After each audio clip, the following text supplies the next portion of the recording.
So, behavioral modification is a way to help people improve their actions by teaching them better habits and stopping harmful behaviors. So, as a social worker, use this to help individuals, families, and groups function better in a society.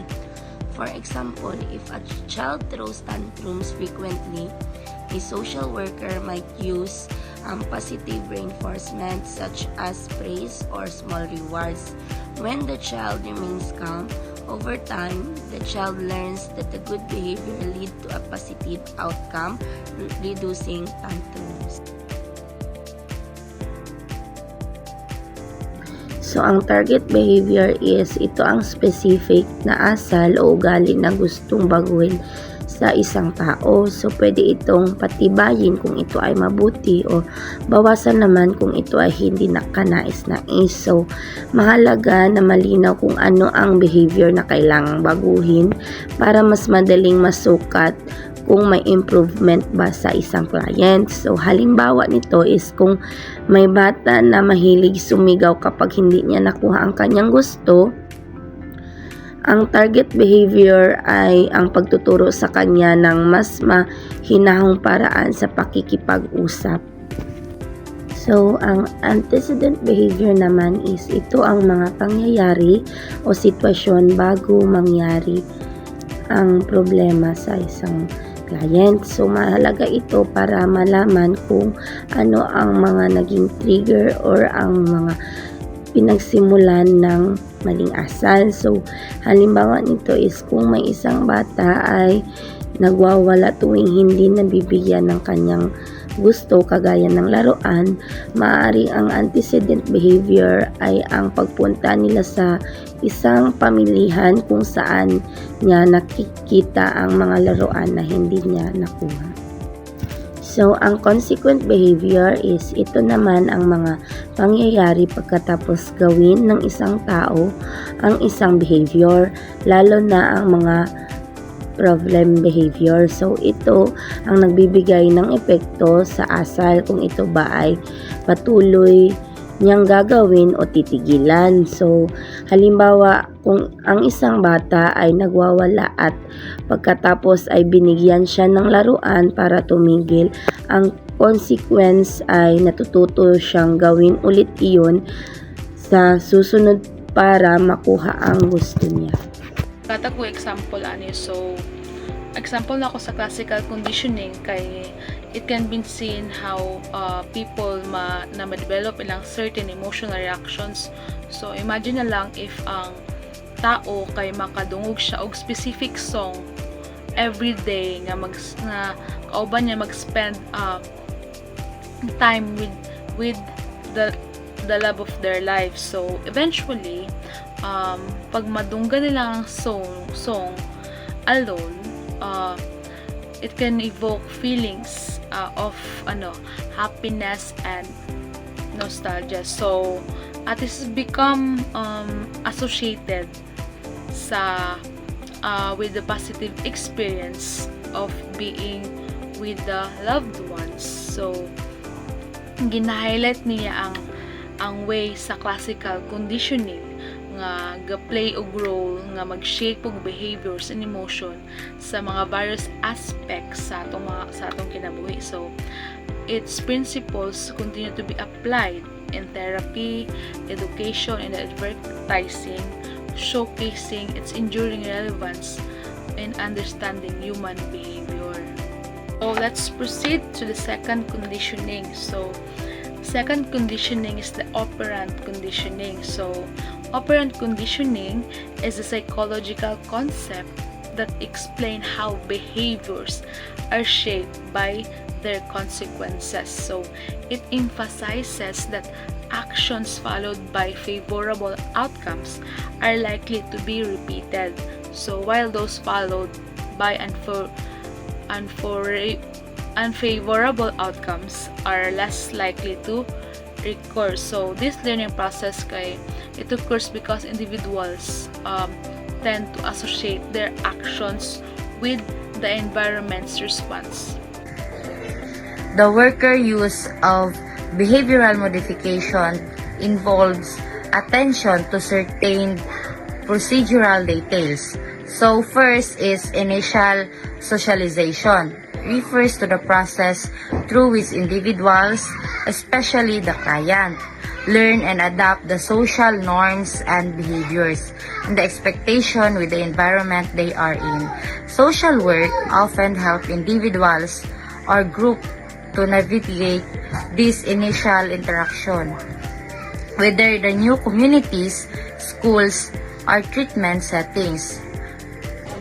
So the second is contract. Refers to a formal agreement between two or more parties. So the example of contract is from the word contract, alam na natin, di ba? So nag-sign ta og kontrata sa isa ka company project.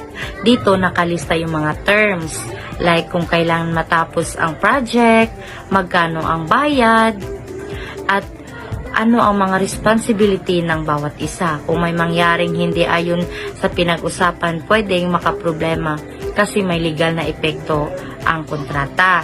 So, this example, the contract is an official agreement between two parties that ensure both and fulfill their responsibilities and agree. It serves as a safeguard to avoid misunderstanding and legal issue. Third is commitment. Refers to the promise or dedication to a particular cause, task, or person where you are willing to put in effort and make sacrifice to achieve it. So, example of commitment, when the clients is gusto niya mag-cooperate with the plan, intervention, or modification, they are more like to follow through with the necessary steps, such as adhering to treatment plans or attending session. This cooperation enhances the likelihood of achieving positive outcomes and successful change. Afternoon, I will be discussing the social worker rules. The social worker perform any of the following rules in her uses of behavioral modification techniques. So first, the direct modifier. Direct modifier. In these rules, the social worker is a direct against agents of change. She actively uses techniques like positive reinforcement to modify a child's behavior. For instance, the social worker might praise a child every time they follow the rules, encouraging the child to continue this behavior. As a result, the child begins to associate rule following with positive outcomes, thereby reinforcing the behavior. Thus, the worker direct investment ensures that desired behaviors are strengthened through consistency reinforcement. Second is the behavioral investigator. As a behavioral investigator, the social worker strategically arranges situations to promote specific behavior. For example, she may introduce a point or reward system in a youth home to encourage the residents to complete their daily tasks.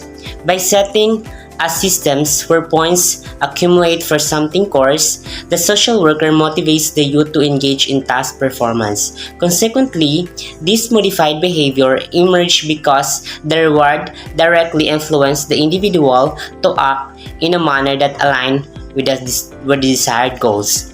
And the third is the teacher. The social worker also takes on the role of teacher, imparting knowledge of behavioral modification techniques to clients, parents, and other professionals. Example, she or he might train the parents on how to use reinforcement strategies to improve their child's behavior at home. Through this, the social workers enables others to effectively manage behaviors, extending her influence beyond direct interaction. By educating others, the social worker ensures that the techniques continues to be used consistently, creating a broader, more lasting impact on behavioral change. So social worker can play several key roles when applying behavior modification techniques to help individuals or group.